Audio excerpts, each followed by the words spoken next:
King News, my wonderful people.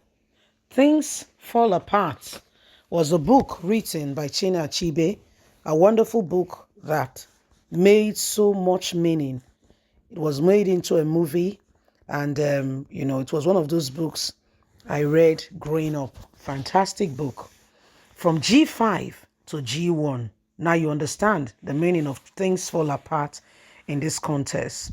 Our very own brother Yesom Wike had five governors with him, four governors, himself included, he made it the fifth one, who worked together because they were unhappy with some things going on in the party PDP, where Tsiku became the presidential candidate, but they were quite not falling in line. Let's get all the details. Please don't forget to give us a thumbs up, like us, share, subscribe. Thank you.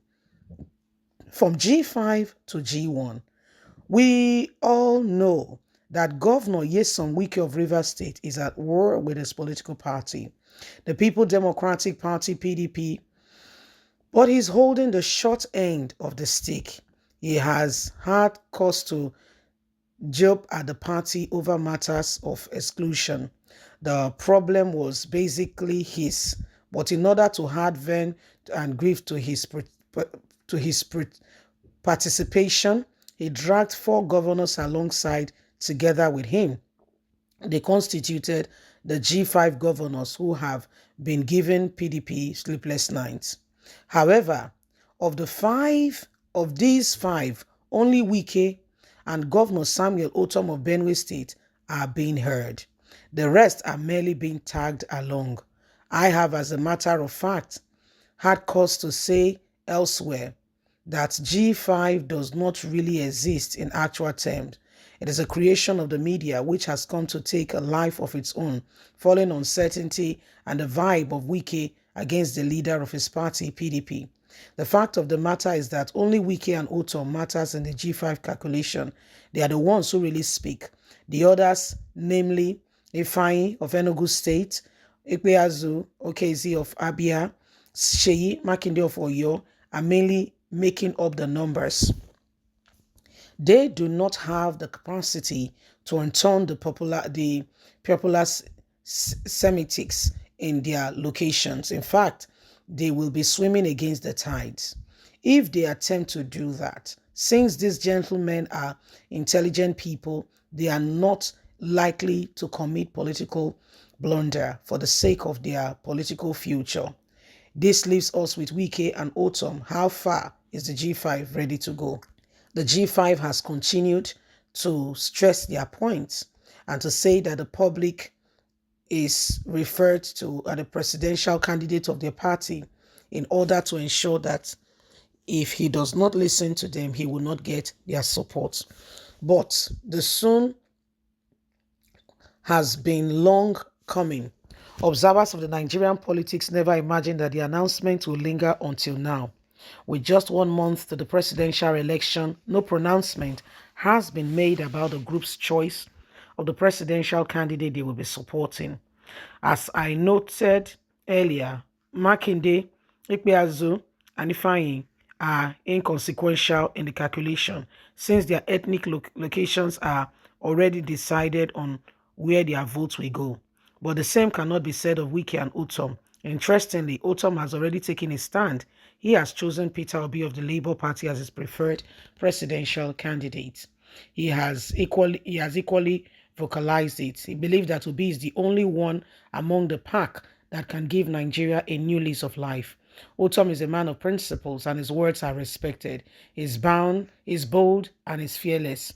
And this is what he has put on the coalition course with the Fulani headsmen operating in Benue State. Given his principled stand on issues, Otom's position on Obi is taken to be well considered. Many have applauded him for his declarative position on the 2023 presidency. This technically leaves us with one man in the G5 figure. This one man is Wike, yet to still tell Nigerians 1 month to go the presidential candidate he will be supporting. G5, really, the other governors are seeking either re-election or senatorial position. Otom is also seeking senatorial position, but is taking a strong stand. This is leaving the G5 in a very devastating position, as matters are really not yet decided on all these grounds. So this is what is happening, my wonderful people. These are some of the things going on, and every one of us can see. The G5, G5, G5, here you are, here we are. We are here with the G5, and every one of us can see that it is about time we begin to, rise up to the occasion and ensure that we know what they are really fighting for. Because when you think about it, the negotiations we can hear that they are trying to make will largely is not really because of the people, in quote and unquote. Is largely, will I be politically relevant in the scheme of things? Will I have a say at the end of the day? What's in it for me? So the me figure cancels the bearing that people are really looking out to ensure protection of lives and property, and for the common man and woman on the streets. So when you look at that, you begin to really wonder to yourself, where do they really stand? Okay, where do they really stand? And how do we really sort out these issues? And when they stand and they are making a position, is it for us? Or they are taking positions for themselves? These are things that we must consider. You can't just stand there and say, oh, they are standing for this and standing for that. Is it that they are fighting for the people? Because the collision cause has to be cleared. When you want to go on a collision cause, there must be a reason. If not, you'll be considered a madman. For Nelson Mandela, a young man who had wife, who had children. So in quote and unquote, you can say he has a family.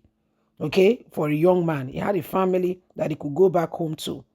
But he went on head-on collusion course to say South Africa will be free.